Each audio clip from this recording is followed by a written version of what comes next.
So Luke 4:18 to 19, sabi po, the Spirit of the Lord is upon me because He has anointed me to preach the gospel to the poor. He has sent me to heal the brokenhearted, to preach deliverance to the captives and recovering of sight to the blind, to set at liberty them that are bruised, and to proclaim the acceptable year of the Lord. Okay. Kasi naman natin yung ating JA1 culture.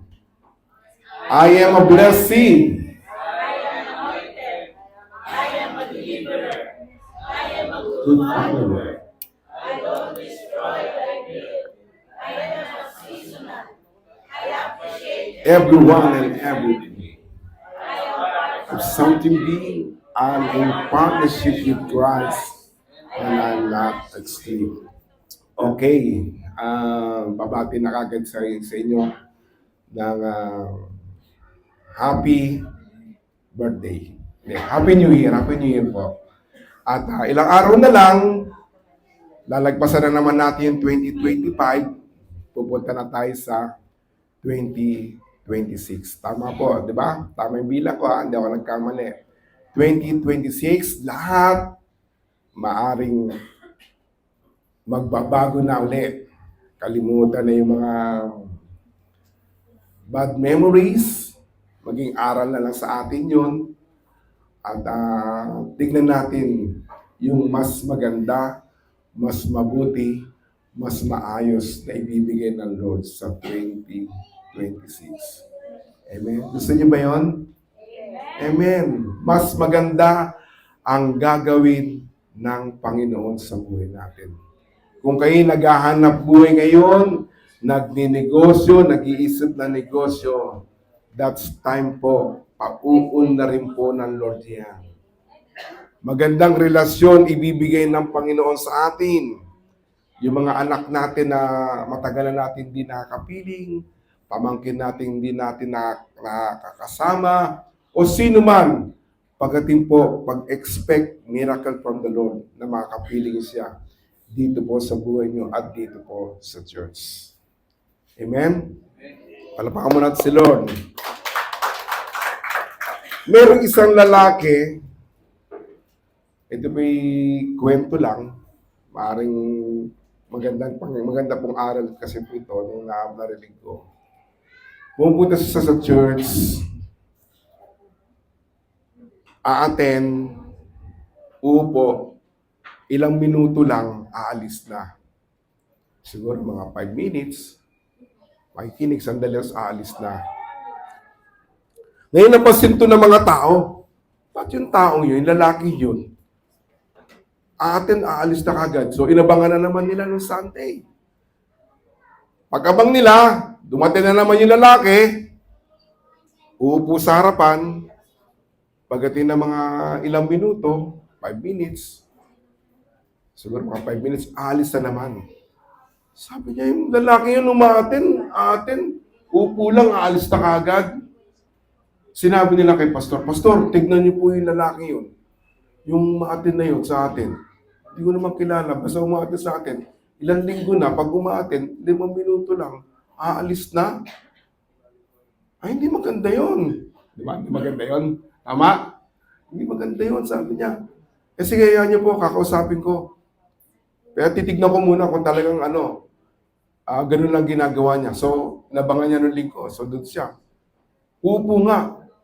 After 5 minutes, aalis na naman. Nakita niya, ano. So, sabi niya, sige po, abangan ko na sa linggo yan. Pagdating po sa pintuan, inabangan niya na. Papasok na yung lalaki. Pastor, papasok. Hindi ako pwede pumasok. Kasi umaalis ka rin naman eh. Diyan ka na lang. Hindi, Pastor, kailangan ko pong pumasok. Hindi nga eh. Sabi niya, Pastor, papasok ko. Pupunta ako dyan sa church niyo. Hindi na kasi aalis ka rin naman. Ilang minuto ka na naman. So, umalis. Medyo nalungkot siya. Mamaya ko na lang kaya ituloy. Yan na yung kwento. Pili na. Sige. Ngayon, hindi mamaya na lang. Ito po ang aral doon. Bigla pong may pumunta pong isang galing ng ospital, pinasyalan po si pastor. Sabi niya, "Pastor, may sabihin po ako sa inyo." Ano yun? Sabi niya, "Meron po kayong attendees na umati sa church niyo, namatay na." Ha? Sino yun? Naalala niya, yung lalaki po. Ay, lalaki na yun. Umaaten, namatay. Oh. Kasi madali naman siya umaalis kagad eh. Hindi niyo lang po alam, pastor, siya po ay mayroong sakit.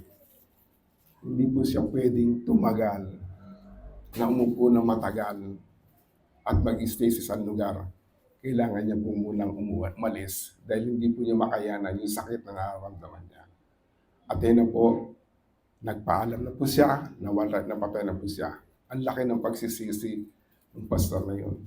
Dahil sa nasabi niya sa nurse na nag-aalaga sa kanya, pupunta ako sa church na yun. Dahil gusto kong hanapin sa Panginoon yung kalakasan na kailangan ko sa isang araw na yun. So, ibig sabihin pala, pag nakakapunta po yung lalaki yun, lumalakas yung katawan niya. But at that time, hindi na po siya pinapasok. Dahil akala nila, binabaliwala yung pagpunta niya. Pero sa buhay ng isang lalaki yun, napaka-importante po. May sakit man siya, pinipilit niya pumunta ng church. At pag nararamdaman niya yung sakit, hindi siya pwede magtagal doon. Babalik na kagad siya, uuwi na siya pupunta sa ospital. Pero nararamdaman niya sa araw na yun, pag pumunta siya, even na 5 minutes na pagpunta niya, pagkata niya, he feel the strength from the Lord. Amen. Huwag na kayong malungkot. Maging masaya kayo dahil wala naman po tayong sakit at pwede po tayong tumagal higit pa sa 5 minutes. Amen. Dahil nararamdaman po natin ang kalakasan ng Panginoon. Tayo po'y manalangin. Panginoon, napakabuti mo, Diyos. Dahil ang pag-ibig mo ay hindi masukat, Lord. Panginoon, marami kaming pagkukulang sa buhay. Kung titimbangin namin, Panginoon, ang mga nagagawa namin kabutihan, Lord, walang-wala ito sa ginagawa mo para sa amin. Salamat po sa iyong salita na nagpapalakas sa bawat isa at magbibigay sa amin ng tunay na pananampalataya sa iyo. Patuloy mo ibaba ang bawat isa, maging iyong lingkod at maramdaman po lamang nila ang iyong kabutihan sa araw na ito. Sa pangalan ni Jesus, ito ang aming dalangin. Amen and amen. Praise God. Pagpapala si Lord. Ngayon, ang ituturo po ng Lord sa atin ay makikita po sa Acts chapter 14 verse 17. Sabi doon, "But even then God revealed Himself by doing good to you, giving you rain for your crops and fruitful harvest, season after season, filling your stomach with food and your heart with joy." Ngunit hindi nagkulang ang Diyos sa pagpapakilala sa kanyang sarili, sa mga tao, sa pamamagitan ng kanyang mabubuting gawa. Binibigyan niya kayo ng ulan at mga ani sa takdang panahon, masaganang pagkain ang ibinibigay niya sa inyo para matuwa kayo. Naintindihan niyo ba yung binasa natin? Amen. Ang ganda. God is good to you. So, sapagkat the very nature ng Panginoon ay siya po ay mabuti. Lagi may nagtatanong, "Lord, sino pong mabuti?" Walang ibang mabuti, sabi ni Lord, kundi ang Diyos. Life is hard. Amen? Kasi mahirap ang buhay. Pero sabihin natin, God is still good to me. Amen? Darating na po tayo, tatapusin natin taong to ng 2025.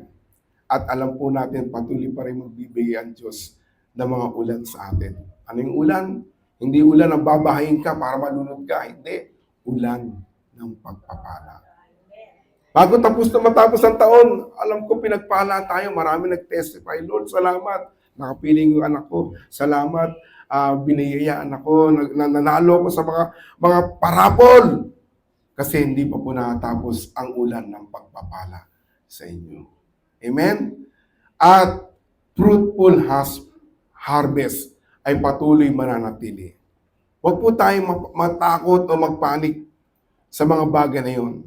Sa mga darating, o dumating, o atatakin natin sa taong ito. Bagkus ang isipin natin, ang Diyos ang nasa unahan natin. Susundan lang natin siya. Sama-sama po tayong magtitiwala sa Kanya. Maraming tao po ang pilit nagbibigay ng atensyon sa ibang tao. Pero they fail. At nakikita nila na ang kailangan lang po nila talaga, walang iba, kundi ang ating Panginoon. Amen? Ang Diyos. Habang po tayo nabubuhay, hahanapin natin ang ating Diyos. Not because nawawala tayo, hindi po hahanapin natin dahil gusto nating malaman pa kung ano yung meron ang Diyos na ibibigay sa buhay niyo. Amen? Sa Romans chapter 1 verse 20, totoong hindi natin nakikita ang Diyos. Tama po? Pero mula pa nang likhain niya ang mundo, ang kanyang walang hanggang kapangyarihan at pagka-Diyos ay nagpapahayag sa mga bagay na ginagawa niya, kaya wala siyang may dadahilan. Ang pag-aaralan po natin, ang title po natin is The Divine Revelation of God. Paano po nagpahayag ang Diyos sa atin? Paano po nagpahayag ang Diyos sa atin, sa lahat ng sanlibutan, sa lahat ng tao? Nagpakilala siya. Although marami pong mga propeta at mga missionary, nung unang panahon, hindi naman po talaga nila, wala naman po nagsasabi sa kanila na mayroong Diyos. Pero nalaman nila ito dahil because of God's divine revelation sa pamamagitan ng kanyang likhain ng mundo. Amen? Pag pumunta kayo sa ibang lugar, lalo sa La Union, pupunta kayo sa probinsya nyo, pag nakakita kayo ng dagat, ano nararamdaman nyo? Ang ganda! Di ba? Sabi niyo, buhay na buhay ang Diyos. Ang ganda ng pagkakagawa niya. Masasabi mong may Diyos. At kung hindi niyo man napapansin, lalo na sa gabi, o lalo kung ang bahay niyo may taas, pag tumingin kayo sa taas, di ba, titingin kayo sa langit, whoop, ang ganda ng mga clouds. Kung paano i-film ng Lord yun, masabi mong meron ng Diyos, tunay na may Diyos, kahit wala po magpahayag. Wala mga propeta magsabi, magsalita sa sinuman. Pag nakita nila ang kagandahan ng langit, sasabihin nilang, merong Diyos. Sabi ni isang lalaki, nung bata, sinasabihan siya nung bata, habang nagpapagupit siya, alam niya naman to, baka namang, ulitin ko lang po yung kwento. Sabi niya, alam mo anak, hindi ako naniniwala sa Diyos eh. Sabi ng bata, hindi, meron pong Diyos kasi kilala ko si Lord eh. Hindi, walang Diyos, sabi ng burbero. Oh, ganun ba? Sabi nga, sige nga, ako hindi nga naman naniniwala walang barbero eh. Ba't di ka naniniwala walang barbero? Ginugupitan nga kita. Hindi ako naniniwala walang may barbero. Bakit? Eh bakit yung mga taong yan ay lumapit sa inyo para magpagupit? Oh, ganun. Ibig sabihin, ang Diyos po na may lalang ng langit at lupa ay siya pong nagpapakilala sa atin na merong Diyos. Tignan niyo yung katabi niyo. Tignan yung katabi niyo. Iyan po'y nilalang ng Lord at iyan ang wangis ng kagaya ng Diyos. Kagaya po ng Diyos yan.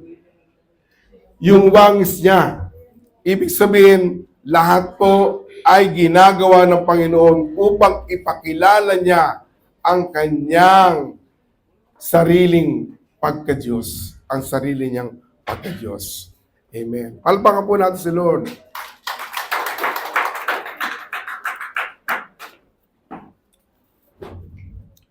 Ang Acts chapter 14 verse 17, kung paano po nire-reveal ng Lord ang kanyang sarili sa mga tao upang makilala siya at ipakilala, elaborate ang kanyang sarili. Now, how God revealed Himself. Unang-una po, God revealed Himself through His action, not only words. Welcome po sa inyo. Sabi mo sa katabi nyo, I'm blessed you are here. Salamat sa Lord, narito ka. Ayan, oo. Salamat sa Diyos, narito ka.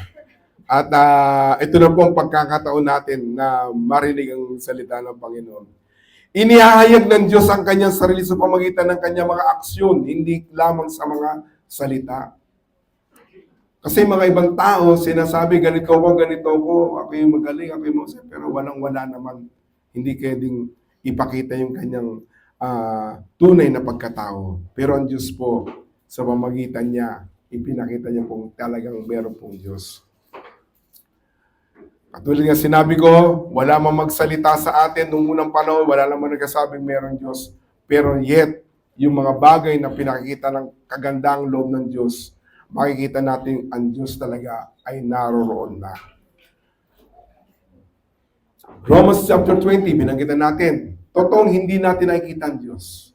Pero mula nang likhain niya ang mundo, ang kanyang walang hanggang kapangyarihan at pagka-Diyos ay nagpapahayag ng mga bagay na ginawa niya, kaya wala siyang madahilan.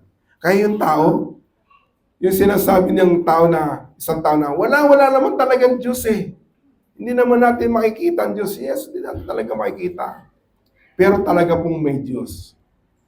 Amen? Bakit po? Dahil kung walang Diyos, hindi tayo makakahinga. Siya nagbigay ng liwanag, inihanda niya na ang mundo kagad. Inayos siya na kagad ang mundo. Inayos siya ng ang sanlibutan, nilagyan niya ng mga ibon, nilagyan niya ng mga bagay-bagay na kailangan ng tao. Kaya walang maidadahilan ang isang tao na sasabihin niyang walang Diyos. At kung sino man, tingnan niyo naman kung totoo sinasabi ko, sino man taong siga o matapang, pag malapit na mong mamatay, ang muli niyang tatawagin, walang iba kundi ang Diyos. Nung tayo sumilang, tinawag na rin natin kagad ang Diyos. Sige, paano po umiyak yung bata? Yeah! Alam niyo, tinatawag Yahweh. Yahweh kagad yun. Yahweh! Di ba? You know Yahweh? That is the name of God. Kaya nung pinanganak si Lester, sabi niya, Yahweh! Ganun kagad yun. Lahat tayo sumigaw ng Yahweh, nagpasalamat kagad tayo sa Diyos. At pag humihinga tayo, subukan yung huminga. Anong pakiramdam nyo? Tinatawag nyo pa rin ang Diyos. Subukan nyo. 1, 2, 3. Yahweh na naman. Diba? Sa katauhan natin, nagpapayag na ang Diyos na naroroon siya. Kaya huwag niyong kalilimutan, talaga ang Diyos ay naroroon. Colossians chapter 1 verse 15, who is the image of the invisible God, the firstborn of every creature. Walang iba kundi ang ating Panginoong Yesus. Si Kristo ang larawan na di nakikita ng Diyos, na di nakikita ang Diyos, at siya ang may kapangyarihan sa lahat ng nilikha ng Panginoon. Kaya, pinakita ng Lord, gumawa siya ng aksyon, hindi na siya salita. Sinabi niya, ito na, ipakikita ko na kung sino talaga ako sa pamamagitan ng kanyang paglikha ng mundo at sa pamamagitan ng kanyang anak na si Jesus. Amen. Pangalawa, nature in form of divine revelation. Ang kalikasan na isang anyo ng banal ng pagpapahayag. Ang mga rain, season, crops, and harvest are not random. Hindi basta-basta yan. At pag nakita na pinakita niya ang pangalaga, kaayusan, at paglaalaan ng Diyos, ito'y madalas sa tinatawag ng pangkalatang pagpapahayag. Tignan niyo ang kalikasan. Nung nagkaroon ng malaking bagyo, Nandito ba kayo sa Pilipinas noon? Di ba, balitang-balita, oy, dumaan yung bagyo doon sa Sierra Madre. Di ba? Ano nangyari? Ilbis na tumama mismo sa may kalupaan, nasira, nawala, it disappeared. Marami natuwa doon. Ang ganda ng Sierra Madre. Thank you, Sierra Madre. Nakakalungkot nga lang, pinapasalamatan yung Sierra Madre. Ilbis na pasalamatan ang lumalang ng Sierra Madre. Amen? At iyon po ay form of divine revelation ng Lord.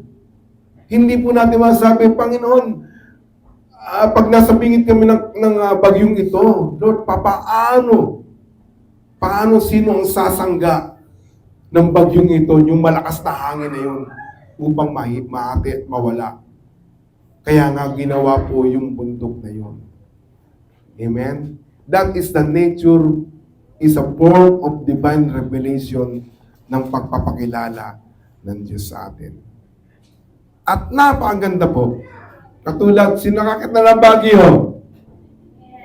Amen.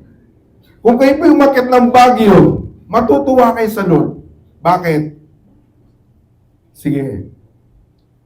Biro mo isang syudad, pina-aircon ni Lord. Di ba? Saan kayo makakita ng ganun? Tagaytay. Pina-aircon ng Lord. Kung gusto pumunta, Lord, gusto ko ng aircon. Yun. Pina-aircon ng Lord yung Baguio City. So matutuwa ka, bihira yung ganyan. Kahit ka nga umakyat sa ibang mata sa lugar, pero sa Baguio City, pag umakyat ka, libre ang aircon. Sabi mo, Lord, salamat sa lalang mo dahil ako'y napapress ko. That is the form of revelation, nature, form of revelation ng Panginoon sa atin. Job chapter 36 verse 27. Ang Diyos ang nagpapaakyat ng tubig mula sa lupa at ginagawa niyang ulan. Ang ganda po. Pero huwag natin bigasin yung ulan at malaalala natin yung flood control. At nasabi natin, kagawa naman ng tao yun. Kung bakit sila. Nakakapagtaka lang. Kahit umulan ng marami, di ba? 3 araw, 4 na araw po sa ulan. Eh yung dagat naman, di naman maapaw. Natingnan niyo ba yun?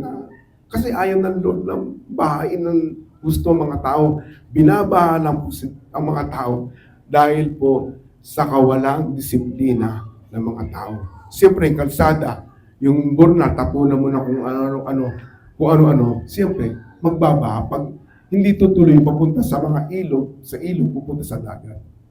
Ang kagandahan ng po rito, ang Diyos ang nagpapaulan upang magbigay ng dilig sa ating mga pananim. Amen? Nagpapadala siya, Job chapter 5 verse 10, nagpapadala siya ng ulan sa mundo. Pinapatubigan niya ang mga bukirin, ang mga magsasaka. Lalo na po sa Mindoro, umaasa sa ulan na darating para sa kanilang mga pananim. Amen? Ako nga, tagal ko na nga hindi nagbilig doon sa may taas namin eh.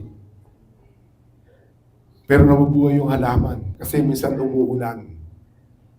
That is the nature of God. Ayaw niyang pabayaan yung kanyang mga anak. Gusto niya, meron laging ulan na dumarating upang sa ngayon magdilig at sumagana yung lahat ng bukirin. Psalms 47 verse 8 and 9, pinupuno niya ang ulap, ang kalawakan, at pinauulan niya ang mundo. At pinapatubo niya ang damo sa kabundukan. Binibigyan niya ng pagkain ng mga hayop at ang mga inakay na uwak kapag dumadaing ang mga ito. Ibig sabihin, hindi po pagkukulangin ng Diyos ang lahat ng kanyang nilalang sa mundo. Amen? Sino po pinagkulang na ng Panginoon? Dati nagkukulang kasi hindi ka humihingi. Pero pag humihingi ka sa Panginoon, naubusan ka, yes, naubusan tayo. Nawawalan tayo. Pero pag humingi ka sa Lord, tiyak, bibigyan ka. Kaya yun ang pong pangako niya. Ano man ang hilingin nyo sa pangalan ko, ito ay gagawin ko. Lalong-lalo na, ayaw niya na tayo ay nagugutom. Amen? Lagi po tayong busog. At yung harvest na natatanggap ng mga magsasaka, kita nyo, binibless tayo, nagkakaroon tayo ng trabaho, nabibili natin yung gusto natin. At parang cycle lang yan eh. Parang cycle. Kala ko ba na lang ng ano yan, ang gawa ng Lord yun. Eh bakit pag pumunta ako sa sabihin ko, ito gawa ng Lord, akin na lang to. Hindi po pwedeng ganon. Ang gagawin niyo po, magtatrabaho kayo, kasi yung magsasaka naman, nag-abono rin ng kanyang mga pananim para siya kumita. Ngayon, binigyan ka ng Lord ng trabaho, binigyan ka ng business ng Lord upang mabili mo naman yung gusto mo. Kaya hindi ka po pagkukulangin ng Panginoon. At pangatlo po, God is shown as a provider. Sino po magsasabi rito, oh Lord, di ako pinabayaan ng Panginoon sa isang taon, nung nakarang taon. Tapos po natin mga kamay. Amen. Hindi po tayo pinabayaan. Ay pinakakita ng Diyos na siya ang ating great provider. Psalms 145, verse 15 to 16. Ang lahat ng nilalang na may buhay ay umaasa sa inyo at binibigyan niyo sila ng pagkain sa panahong kailangan nila. Amen? Totoo po ito. Minsan may nag-pray. Kwento na naman. Yung nanawagan siya sa radyo, sabi niya gano'n, ako po'y nangangailangan ng aking pangangailangan sa buhay dahil ako yung matanda na at gusto niyang magkaroon ng pagkain sa araw-araw at yung kayong supply o provision na ibibigay sa kanya. Eh mayroong isang taong mayaman na nakapakinig doon, narinig niya, nananawagan. Noong napakinggan niya, sabi niya, subukan ko nga ito, padalang ko nga ito ng pagkain, mga kailangan niya.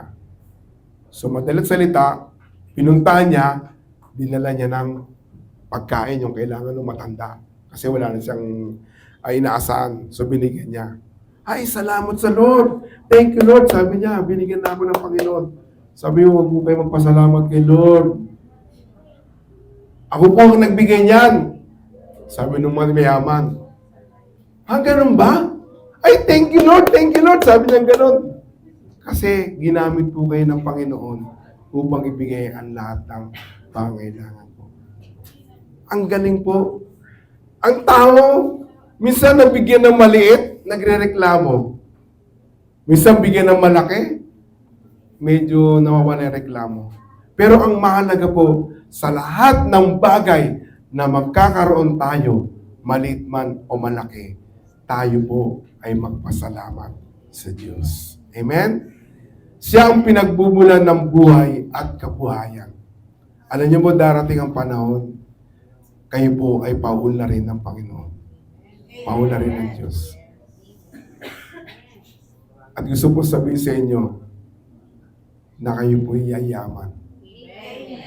O, tayo nagdududa na kaya, yaman kaya ako. Huwag niyo pong pagdudahan ng Diyos. Kayo po ay payayamanin ng Diyos. Parang humina lalo Kayo po'y payayamanin. Ayaw niyo ba yun?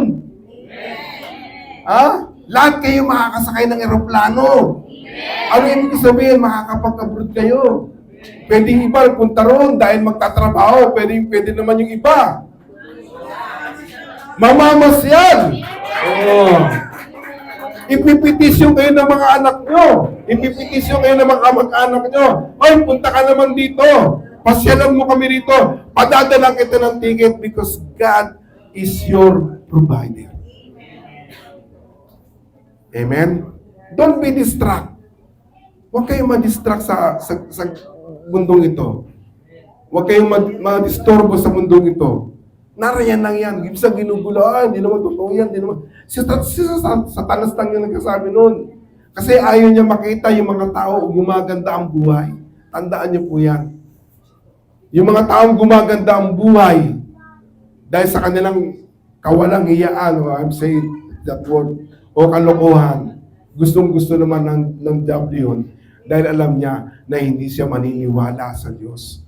Ang paniniwalaan niya, yung karunungan niya, paniniwalaan niya, yung kayamanan niya, hindi niya itutuon yung kanyang pananampalataya sa Diyos. Pero tayo po, payayamanin ng Lord. At pag dumating po yun, yes, tayo po ay magiging kingdom financer. Amen. Dati kumikita ng 1,000 ngayon, 2,000, 3,000, 4,000, hanggang 500,000. You can support yung mga gumagawa, yung mga naglilingkod sa Lord. Ano ba kailangan ng church? Ano bang kailangan ng gawain? Sino ba ipapadala natin doon? Itong pamasahe dahil sobra-sobra binibigyan ng Lord. Kasi pinayaman po kayo ng Panginoon. Amen? Amen. Hindi nare-recognize ng tao yung mga pagpapalang dumarating sa kanila. Kaya they will not enjoy yung mga blessing na dumarating sa kanila. Pag nagkaroon ng blessing sa atin, sabihin natin, Lord, bakit mo ako binigyan ng blessing? Ano ang pinapagawa mo sa akin? At ang Diyos na po ang mangungusap sa inyo. Hindi na po ako magkasabi nun. Ang Diyos ang magkasabi sa inyo. Amen? And number 4, last.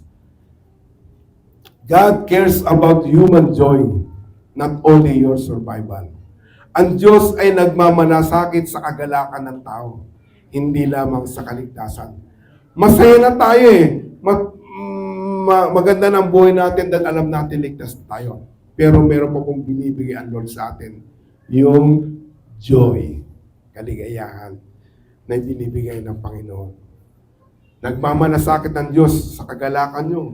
Sa ka ba nasisiyahan? Ibibigay ng Lord yan. Pastor, nasisiyahan po ako. Pag nagkaroon ako ng sakyan, tatanong ka ng Lord, para saan mong gagawin yung sakyan? Eh siyempre, Lord, pagdating mo sa mall, pasisikataw yung hindi ganun ng Lord. Hindi ka bibigyan, hindi ka marahil mabibiti lang yung bigyan. Pero pag sabi mo, Lord, pag may sakyan na ako na po maghahatid ng mga tao na walang sakyan. Pag uwi po sila, pwede ko po ipaghatid. Gusto nga sa yan. Lord, nasasiyan ako sa lechon. Ay, huwag naman mag-ganon. Baka naman pag kinain mo ng kinain lechon, masayang-masaya ka eh. Ma-high blood ka naman dyan. Tama-tama lang yung bibigay ng Panginoon sa atin. Amen? Kaya sabi nung, kung sinusunod niyo, John 15%, saan tayo magiging masaya? Sabi nito, kung sinusunod niyo ang mga utos ko, mananatili ang pag-ibig ko sa inyo. Katulad ko, sinusunod ko ang utos ng aking Ama, kaya nanatili ang kanyang pag-ibig sa akin. Sinasabi siyang bagay na ito, upang bagay na ito para maggalak kayo. Doon pala ang kagalakan ng isang tao. Katulad ko, na malubos din ang inyong kagalakan.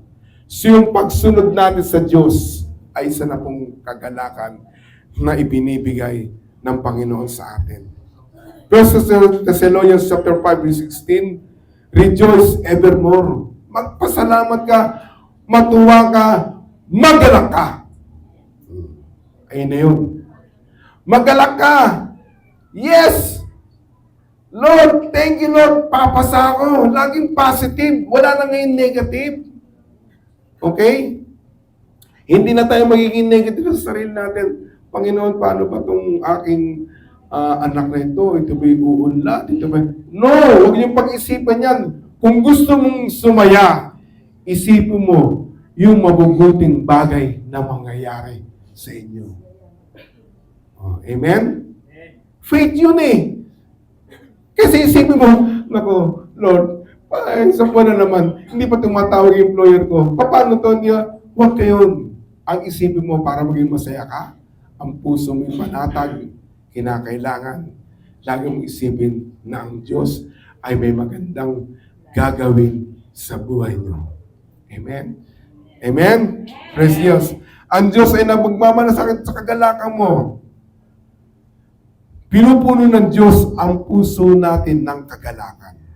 Ano ang pinagpapasalamat mo at pinupuno ka ng puso masaya?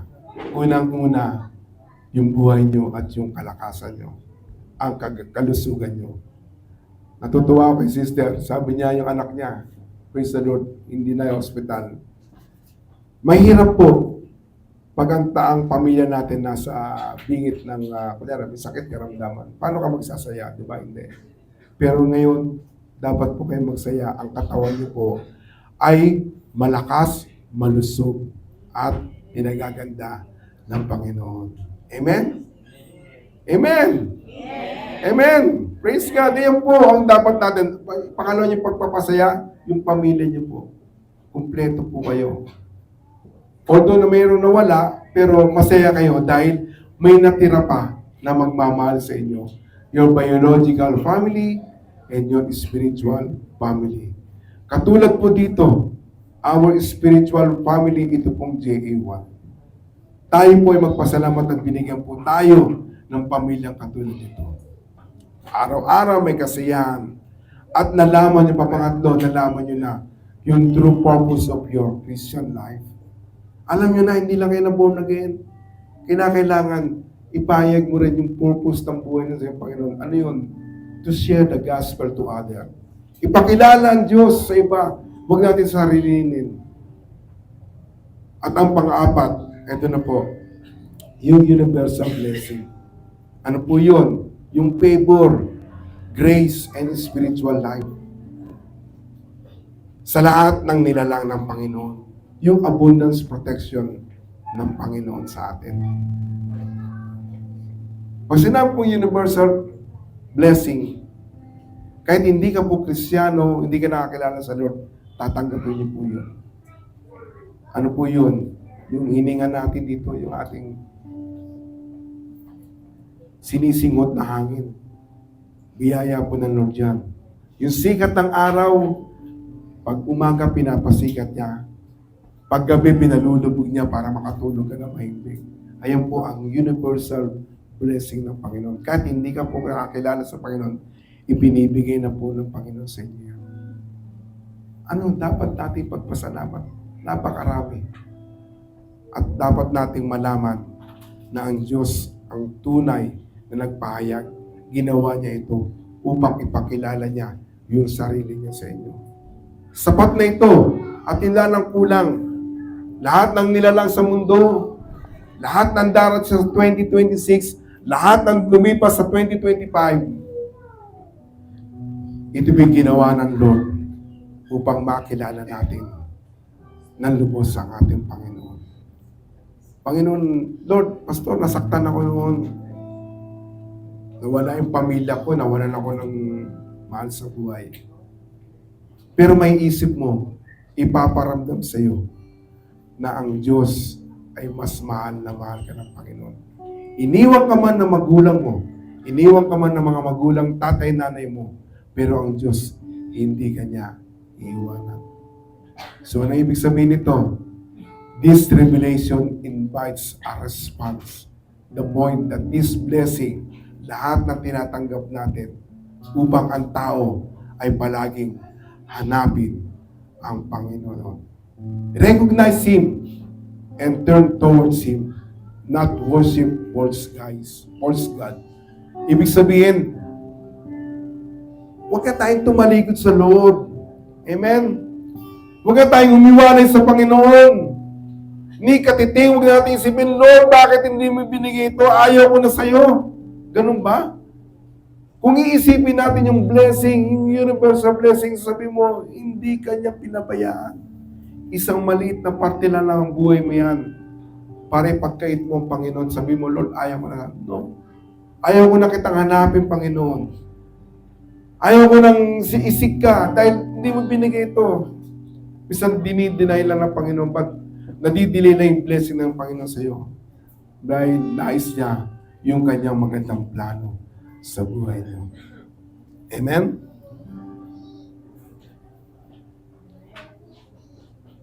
Kaya napakabuti ng Panginoon sa atin. So ano pa ang hanapin natin sa Diyos? Wala na. Kundi damayin lang natin yung kanyang pag-ibig sa bawat isa. Darating na po tayo sa ilang araw na lang po, 28, 29, 30, 31. Tapos na po ang 2025, 2026 is another day of blessing from the Lord. At alam niyo ba, ang binitawan ng revelation ng Panginoon o kapahayagan ng Diyos sa JA1 is apostolic economy. Ano po yung apostolic economy? Ibig sabihin, lahat ng gustong mag-isip o gustong magnegosyo, gustong mag-abroad, gustong mag-aral sa ibang bansa, magkaroon ng mga biyaya sa loob sa Panginoon, ipagkakalob po ng Panginoon yan. This year is apostolic economy. At pag kayo pinagpala at kayo naroon na kagaya ni Joseph, ginamit niya yung kanyang pagkabagsak, binagsak sa ng mga kapatid niya hanggang naibenta sa Ehipto. Hindi siya nagigante. Nung siya nakilala na at maging dakila natin sa lugar ng Egypt, anong ginawa niya? Still, pinatawad niya yung kanyang mga kapatid at i-bless niya yung mga tao. Ganun ang gusto ng Panginoon.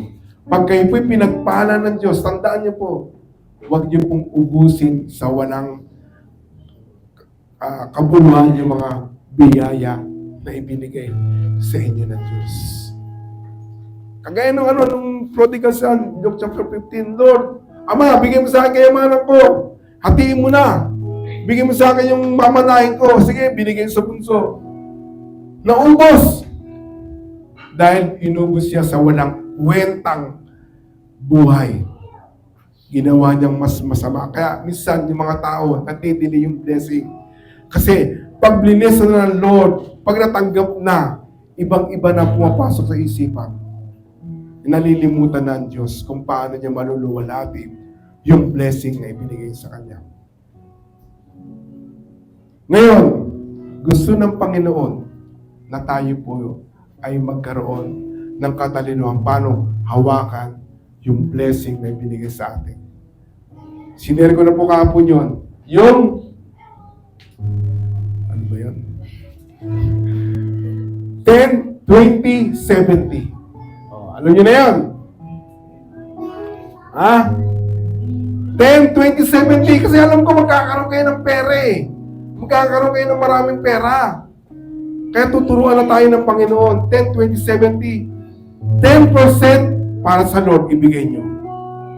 Amen? 20% is your savings. 70% sige, gamitin nyo sa pangangailangan nyo, sa pamilya nyo, i-enjoy nyo. Basta kailangan yung 20% i-save nyo. Yung 10% ibigay nyo sa Lord. And I'm sure, ipagpapalain at pararami ng Lord yung blessing na gusto nyo mangyari sa pamilya nyo.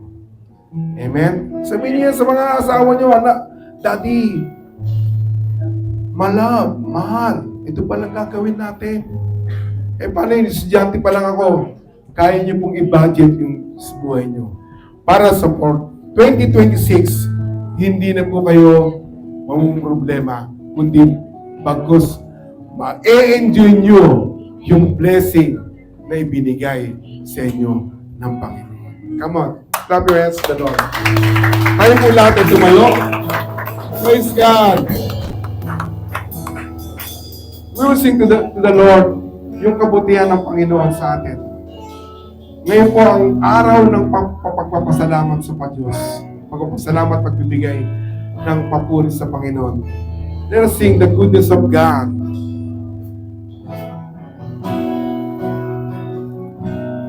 Love you, Lord, for your mercy never fails me.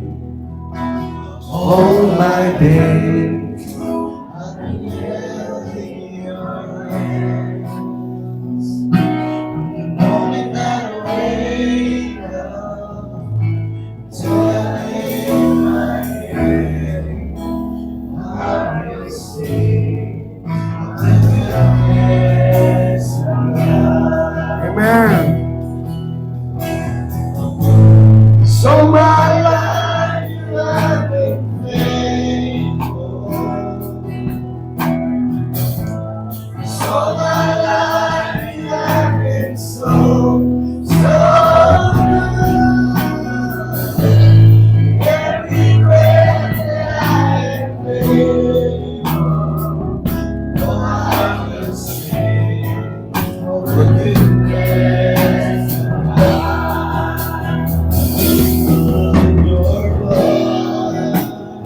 na po ang panahon, oras para pasalamatan mo ang Diyos.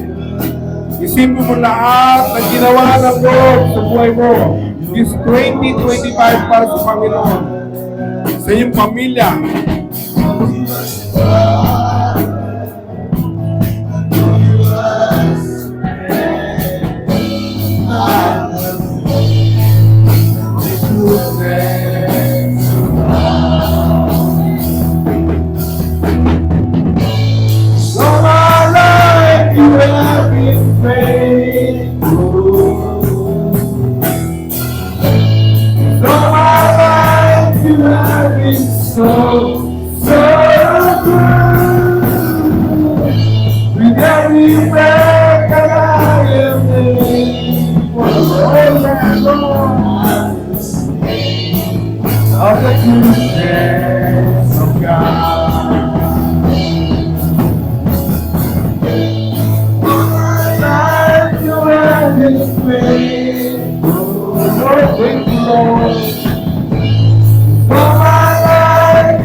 Yes, Lord!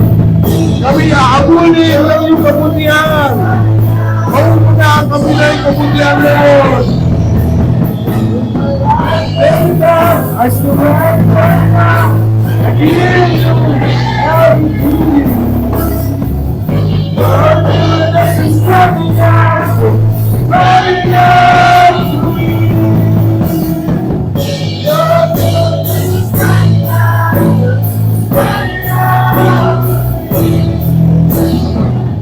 Lord, this is coming out. Coming out.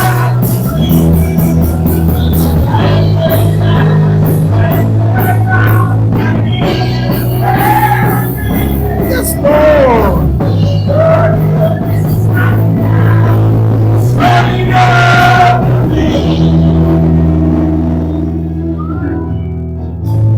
So my life you have been faithful. Yes, Lord.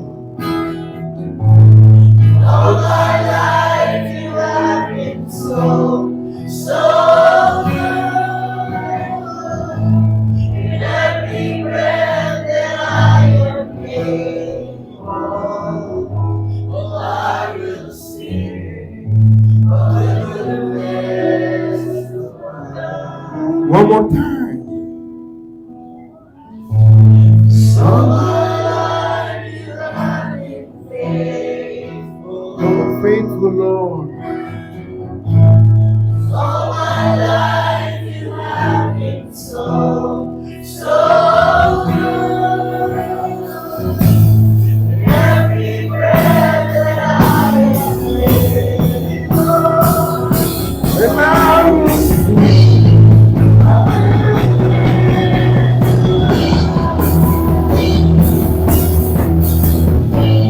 so my life you have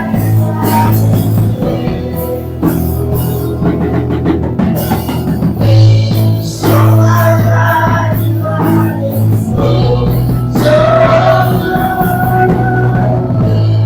Every breath that I am able, oh, I will sing of the goodness of God. I will sing of the goodness of God. Oh, I will sing of the goodness of God. Amen, Lord. Amen. Panginoon, hindi na po namin titignan yung mga bagay na hindi maganda na nangyari sa taong ito.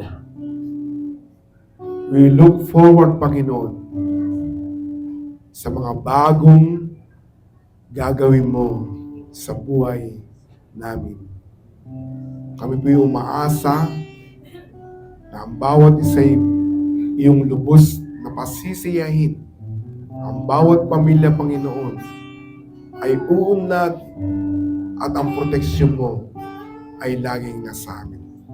Salamat, Panginoon, for the past 20 or last year na 2025, at salamat din, Panginoon, sa darating ng 2026. We give you all the praise and honor in Jesus' name. Amen and amen and amen and amen and amen. Amen.